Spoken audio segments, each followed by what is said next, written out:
you over I there. know, I just spoke to her. Okay, I'm out of here. Okay, thank you. It is so refreshing to see you here today. It really is. Amidst all these unquestioning times, what's going on with propositions and things of that nature. Plus, it's frigid out there, right? So thank you for coming. Thank you for taking the time to come. I first want to start up. I teach ESL, English as a Second Language. So we have students from all over the world learning English, right? And so I want you to help me. I want you to repeat some greetings for me. I will say it, and then you will repeat. How's that? That sounds good. The first one is Urdu, language from Pakistan. Good morning, right? Sabah Bakir. Sabah Bakir. Nice! A little louder. Sabah Bakir. Sabah Bakir. All right. And of course, buenas tardes. Buenas tardes. We know what that is, right? Yes. Bon après-midi. Bon après-midi. What is that? What is it? Bon après-midi. What language? Yes! And then we have another bon après-midi. It's the same pronunciation, but it's French. So they're similar, eh? Bon après-midi. Then we have Zhao Shanghao. Shanghai. Oh my God. Wonderful, wonderful. This one, listen. Good afternoon. Good afternoon. Good afternoon. Good afternoon. Jamaican patois. Right? Good afternoon. I'm sure you've heard it. Annyeonghaseyo. Annyeonghaseyo. Annyeonghaseyo. I don't hear you, Nime. Annyeonghaseyo. Annyeonghaseyo. Okay. Then we have Habari za Chana. Habari za Chana. Habari Chana. Swahili, right? All right. Guten Tag. Guten Tag. Which one? German. Dobry dzień. Dobry dzień. Russian. Yes, Russian, right? Russian. Does anyone have one? They want to, because you know I learn something every day. We learn something. Does anybody have one that I didn't mention? That maybe you can teach me? Another language? Yes. Assalamu alaikum. Assalamu alaikum. Walaikum Right? salam. Alaikum salam. All right, all right. As I said, it's very refreshing to see you here. I welcome you. I know you took some time off, so this is not going to be long, okay? It's going to be very short. The intent of this is to raise more awareness of the leaders, the very prominent leaders who were instrumental in the advancement of colored people, of black people, right? You know, the words have been changing over the years. We had colored, we had niggers, we have Negro, we have black, and now we have Africa. What do we have now? African Americans, right? Now we have African Americans, and that's another story because we have some people who their heritage is African, but they're not Americans. But that's another topic for debate at another time. All right? The hope today is, our hope is that we all would leave here with a little piece of information, more information that we already know, because you know a lot. So we will add some more information to our bank of knowledge and then share, right? Share to some of the people who don't know. I see two people approaching, so I have to change my All right, two of the most influential leaders of the civil rights movement. Everybody repeat for me. One man. One man. Two men. Two men. were particularly particularly instrumental instrumental in the advancement of black people. in the advancement of black lives. One man, Martin Luther King, attributes his success to his upbringing. He was raised up in a home, a stable environment and religious environment. On the other hand, Malcolm X was raised up in a poor, crime-ridden neighborhood, sending him to prison. He went to prison. It was during his prison time that he joined the NOI, the Nation of Islam, right? That's where he found his purpose while he was in prison. Nonetheless, these two men, they had differences, many differences, but they agreed on one thing, right? Different approaches. Malcolm X had the non-violent approach, the violent approach, right? So his forewords to the civil rights movement was by any means necessary. By any means necessary. Martin Luther King, on the other hand, his peaceful approach to the civil rights movement was, I have a dream, right? Both men, two men, forward, opposing. So today, they never spoke. They met each other one time. They went to a Senate hearing in Washington to discuss the Civil Rights Act. And after the hearing, upon leaving, they shook hands. Hi, how are you? Hi. They shook hands. They never had a conversation. So we said, what if? Everybody, what if? What if they had a conversation? What would it look like? What could it look like? What might it look like?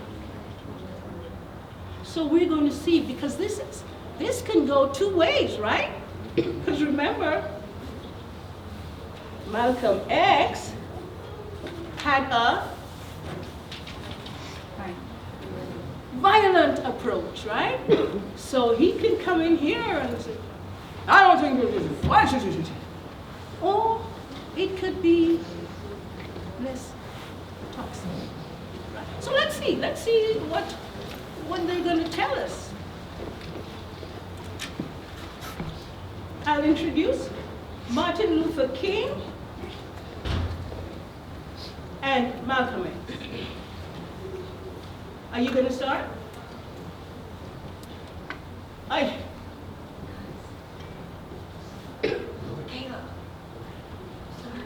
Assalamu alaikum. Good morning, my brother. The time has come for us to make a conversation. Yes, indeed. It is long overdue. I'm glad that we could come to this moment. Our country is in a state of racial tension and prejudice, and we must find a solution to end this conflict. I left the Nation of Islam. I found your approach to the fight for civil rights slow moving and accommodating to the white people.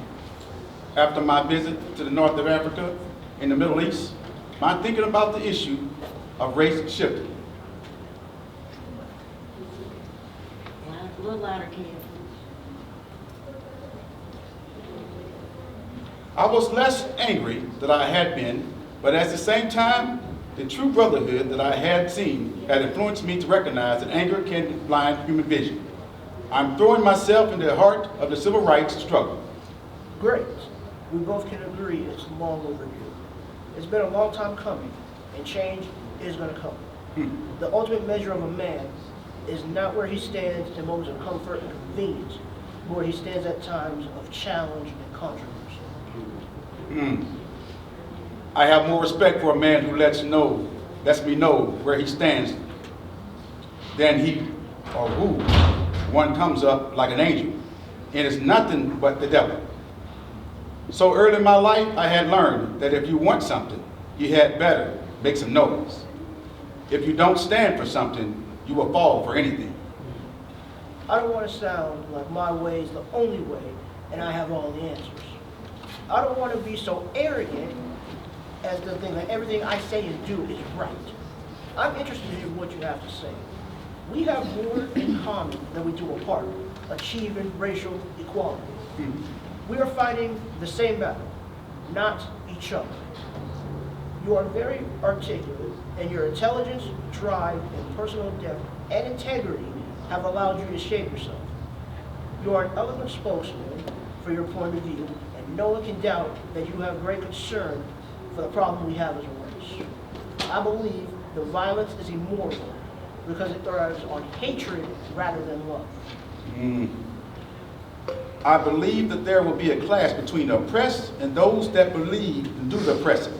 I believe that there will be a clash between those who do and want justice, equality, and freedom for everyone, and those who want to continue the systems of exploitation. We both want the same thing. I respect you as a fellow leader of our people. Freedom is never voluntary, given by the oppressor. It must be demanded by the oppressed. It is only after slavery and prison that the sweetest appreciation of freedom can come. I want to be remembered as someone who was sincere. Even if I made mistakes, they were made in sincerity. If I was wrong in sincerity. I can deal with the person who was wrong as long as they were sincere. I'm for justice, no matter who it is for or against. I'm a human being first and foremost, and as such, I'm for whoever and whatever benefits humanity as a whole. I believe that justice is a birthright for all people. Injustice anywhere threatens justice everywhere. An unjust law is no law at all. True peace is not merely the absence of tension. It is the presence of justice. Human rights are something you are born with. Human rights are God-given rights. Human rights are rights that are recognized by all nations of this earth. You agree? I have a dream that my 4 little children will one day live in a nation where they will not be judged by the color of their skin, but by the content of their character. I look to the day. As do I.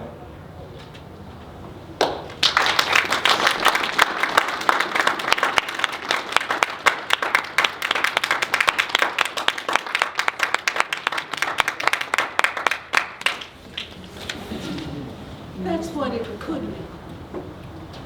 That's what it might have looked like had this happened. Right? They didn't hate each other.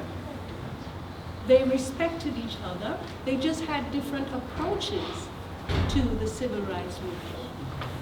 So we have differences, right? Yes. Thank you so much, brothers. Yes. At this time, we are going to have an interview. Do you all remember Rosa Parks? Yeah. Yes, you do. That was the lady who sat on the bus, and the bus driver told her to get up to give her seat to a white man. And she said, no. And she sat down, and they arrested her. She'll tell you her story. But let me tell you something about Rosa before you hear the interview, right? As a child, Rosa was exposed to the realities of segregation. She walked to school every day because at that time, they didn't allow black people on the bus. So she walked to school. How many people walk to school?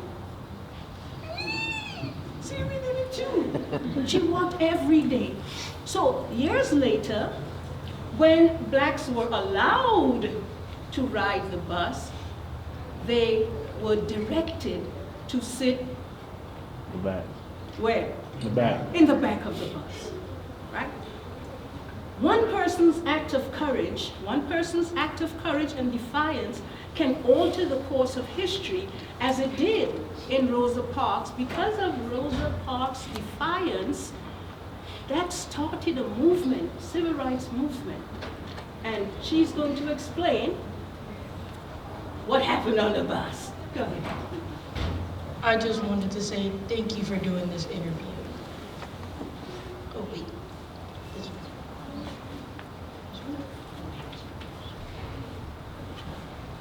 Hello, my name is Rosa Parks, and I was an important and influential American.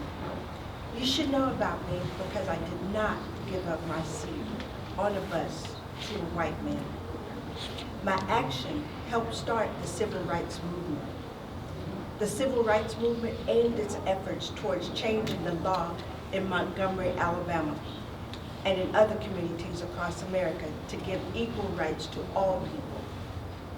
It is up to us first to rid our own minds and hearts from prejudice to other people because of race, creed, color, or religion, and to look at every human being as a person of worth, regardless of how they may appear to you.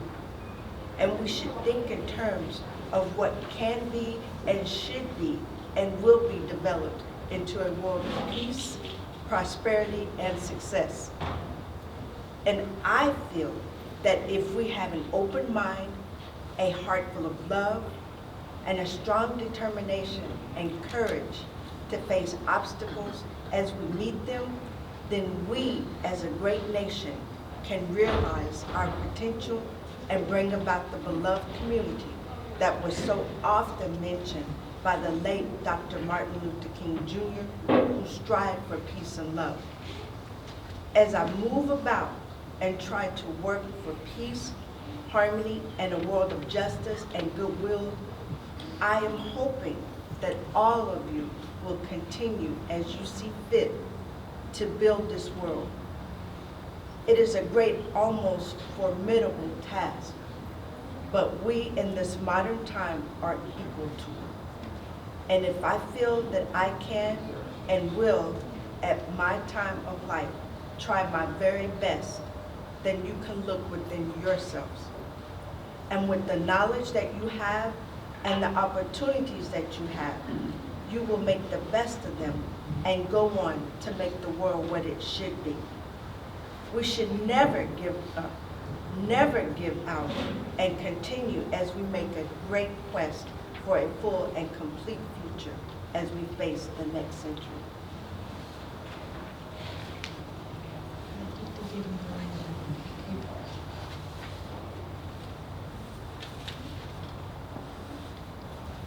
What happened on the bus? Of course, when I refused to stand up on the order of the bus driver for a white passenger to take the seat, I was not sitting in the front of the bus, as many people have said, and neither were my feet hurting, as many people have said. But I had made up my mind that I would not give in any longer to legally impose racial segregations. And of course, my arrest brought about the protest for more than a year. And in doing so, Dr. Martin Luther King became prominent because he was the leader of the protests, along with many other prominent people who were involved in the civil rights movement bus boycott. Could you tell us exactly what went on? Oh, yes. I was arrested December 1st, 1955, for refusing to stand up on the order of the bus driver. After the white seats had been occupied in the front, I took a seat that was just back of where the white people were sitting.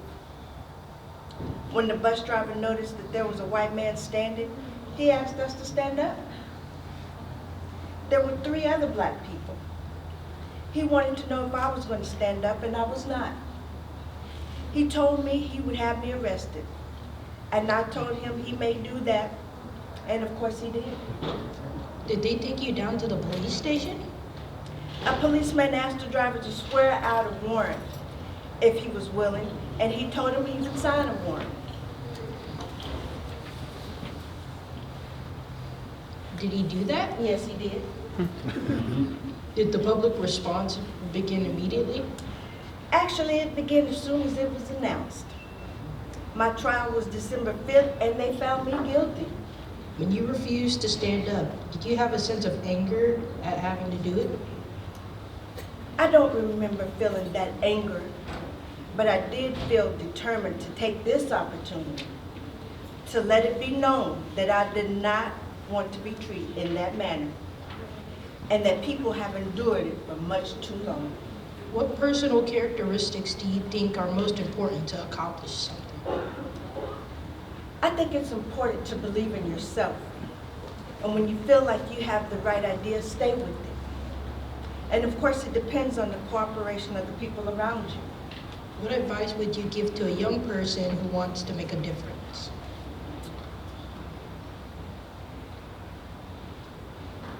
The advice I would give to any young person is, first of all, to rid themselves of prejudice of other people and be concerned with what they can do to help others. And of course, to get a good education and to take advantage of the opportunities that they do have.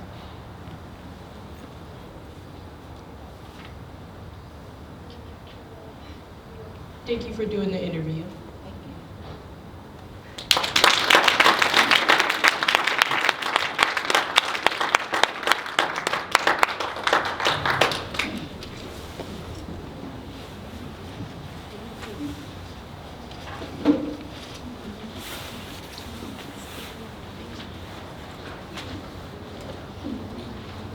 Monsieur Louverture. Yes.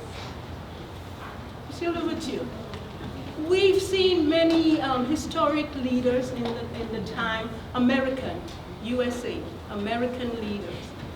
Toussaint Louverture is from Haiti. What is he doing here? He's from Haiti, he's not American, right?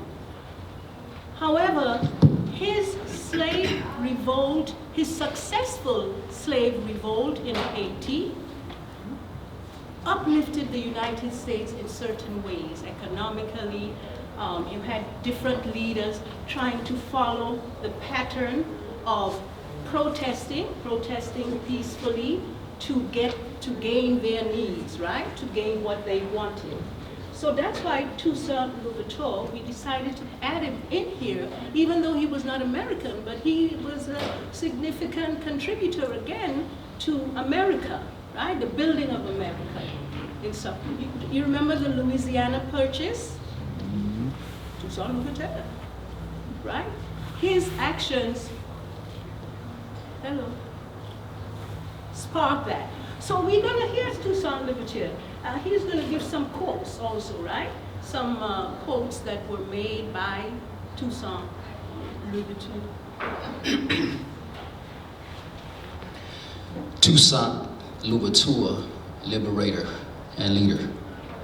His energy and capacity for work were astonishing, and as a leader, he inspired awe and adulation.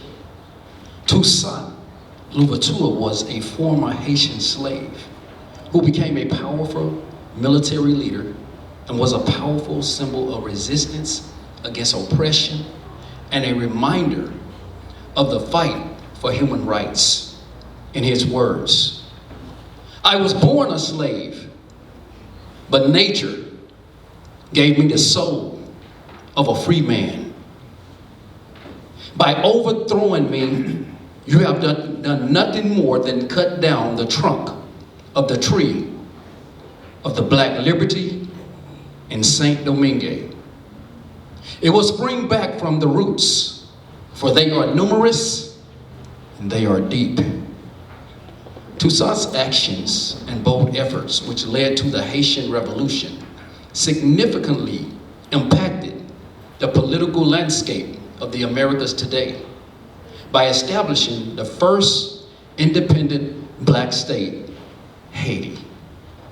This challenged the European colonial order and inspired other revolutions across Latin America, including the fight against slavery and for self-determination. The Haitian Revolution damaged France's economy, forcing them to sell large territories like Louisiana to the United States, which significantly expanded American territory. In the words of Toussaint, I took up arms for the freedom of my color. It is our own. We will defend it or perish. This successful slave revolt, which emancipated slaves in the French colony of Saint-Domingue, impacted the United States today by inspiring abolitionist movements and fueling anxieties about slave rebellions, pushing towards abolition of slavery.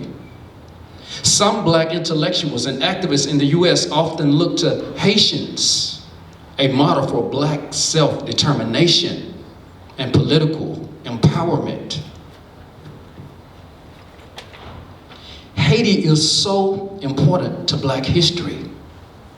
The first black independent country, a story of a historical revolt.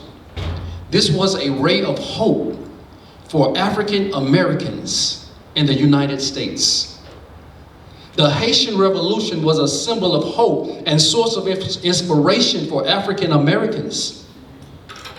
Toussaint trained and led 500,000 American slaves to victory after victory over England and France for more than a decade. He kept America free from European domination. In the words of Toussaint, it is not a liberty of circumstance conceded to us alone that we wish. It is the adoption absolute of the principle that no man born red, black, or white can be the property of his fellow man. Thank you.